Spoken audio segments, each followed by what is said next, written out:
آج جو بوجھو تو جانے میں پارٹیسپیٹ کرنے کے لیے دو شہزادیاں آئی ہیں, دونوں ہی بہنیں ہیں, اور ان کا نام کیا ہے؟ سمیرہ اشرف اور سدرہ اشرف. آپ کو بھی سلام کہتے ہیں. وعلیکم السلام. ویسے عربی لغت کا اگر قاعدہ استعمال کرتا تو جب اگر آپ تین ہوتے تو پھر السلام علیکم کننا اور اس طرح کی سیغے بنتے. بہرحال لیکن آپ تیار ہیں؟ بوجھو تو جانے آپ سے آغاز کریں. جی سر بالکل کریں. علماء کرام کی اگر اجازت ہو. شخصیت کا ادراک ہمیں ہے, ہمارے پاس آنسر موجود ہے. اب آپ کو بوجھنا ہے. 10 سوالات آپ کے پاس ہیں. آپ کا وقت شروع ہو جاتا ہے. بسم اللہ. سر جو شخصیت آپ نے سوچی ہوئی ہے کیا وہ مرد ہیں؟ مفتی صاحب. جی ہاں. جی ہاں. جو شخصیت ہم نے سوچی, جو آنسر ہمارے پاس ہے, وہ مرد ہے.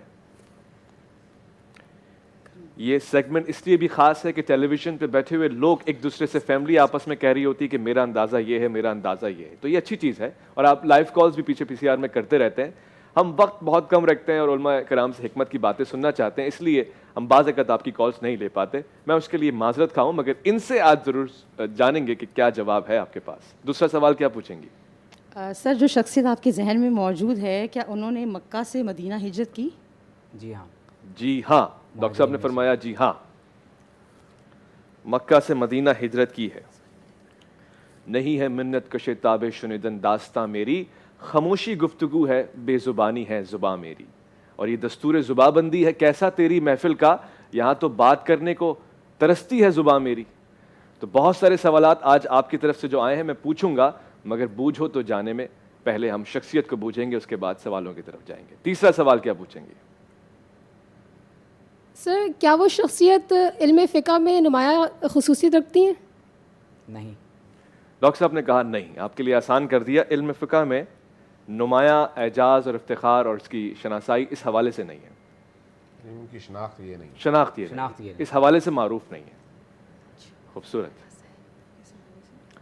علامہ صاحب کیسا دیکھ رہے ہیں یہ جو سیگمنٹ ہے؟ اس سے مجھے دلی لگاؤ بھی ہے, کیونکہ آج کی نئی نسل کو ہم کسی نہ کسی طریقے سے معرفت اور آگاہی اور شعور دے رہے ہیں ان شخصیات کے حوالے سے. ٹھیک ہے, مناسب ہے, ایسا ہونا چاہیے. میرا تو خیال یہ ہے کہ جو لوگ یہاں پر آتے ہیں اور ان سوال و جواب میں حصہ لیتے ہیں ان سے زیادہ دیکھنے والوں کا فائدہ ہوتا ہے. صحیح کہہ رہے ہیں. اور ان کو بھی سوچنے کا بہت بڑا موقع ملتا ہے. ایک زمانے میں پی ٹی وی کے اندر کسوٹی کے نام سے یہ پروگرام چلتا تھا, اور اس میں 20 سوالات کے جواب میں بندے تلاش کر لیتے تھے کہ وہ کون ہے. آپ نے اس 20 کو آدھا کر دیا ہے, لیکن آپ نے موضوع ذرا محدود کر دیا ہے. یہ فرق ہے. وہاں پر جو ایک عمومی موضوع تھا, تو اس اعتبار سے اگر دیکھا جائے تو میرا خیال ہے معاشرے کو ایجوکیٹ کرنے کے حوالے سے, ان کو مطالعے کی طرف لانے کے حوالے سے, اور وہ بھی خصوصاً آج کے اس میڈیا اور سوشل میڈیا کے دور میں یہ سمجھتا ہوں کہ بہت بڑی خدمت ہے, بہت مفید ہے, اور اس کا اثر بھی انشاءاللہ تعالیٰ نوجوان نسل پر ہونا چاہیے. انشاءاللہ. بہت اچھی بات آپ نے کر دی. پی ٹی وی کا وہ زمانہ واقعی وہی زمانہ تھا. 40 سال پہلے کی بات ہے. آپ ہی بتا سکتے ہیں اس کو, تو میں تو جسارت بھی نہیں کر سکتا. بہرحال آج کے زمانے پہ ہم اگر نظر ڈالیں تو نظریں جھک جاتی ہیں احترام میں. آج آپ جی ٹی وی دیکھیے. سر جو شخصیت آپ کے ذہن میں ہے کیا انہیں شہادت کا رتبہ حاصل ہوا؟ جی. جی ہاں. جی ہاں.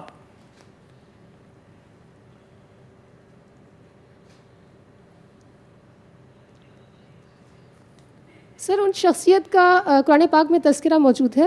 اللہ اکبر, کیا زبردست سوال آپ نے پوچھا علامہ صاحب. ہے. خوبصورت خوبصورت. اگر یہ سوال یہ نہ پوچھتے نا تو یہ شاید بہت دور بھٹکتے رہتے ہیں. اس سوال نے آسان کر دیا. آج جیتنے والے کو کیو این ایس کی طرف سے یہ گفٹ ہیمپر جائے گا, ساتھ ساتھ جی ایف ایس کی طرف سے گفٹ ہیمپر بھی جائے گا. یہ ایک چھوٹی سی حوصلہ افزائی ہے. سر کیا انہوں نے غلاموں میں سب سے پہلے اسلام قبول کیا؟ کیا کہنا ہے. علامہ صاحب کی خوبصورت سی مسکراہٹ بتا رہی ہے کہ آپ رفتہ رفتہ قریب آتے جا رہے ہیں. جواب ہاں ہے. سر اس کا جواب دے سکتے ہیں؟ یہ سوچ لیجیے گا کہ اگر غلط ہوا تو آپ ناک آؤٹ کی طرح بالکل باہر ہو گئے, ڈسکوالیفائی ہو گئے. سر ایک اور سوال ہے. سر کیا نبی کریم صلی اللہ تعالیٰ علیہ وآلہ وسلم نے انہیں اپنے منہ بولے بیٹے قرار دیا تھا؟ مفتی صاحب کیا کہنا ہے. کچھ کریں, کچھ تو کریں. آپ کوئی معجزہ دکھائیں, کوئی کرامت دکھائیں. سے بہتر نام پوچھ لیتی. ہاں جی ہاں قرار دیا. جی ہاں. سر آپ جواب دے دیں.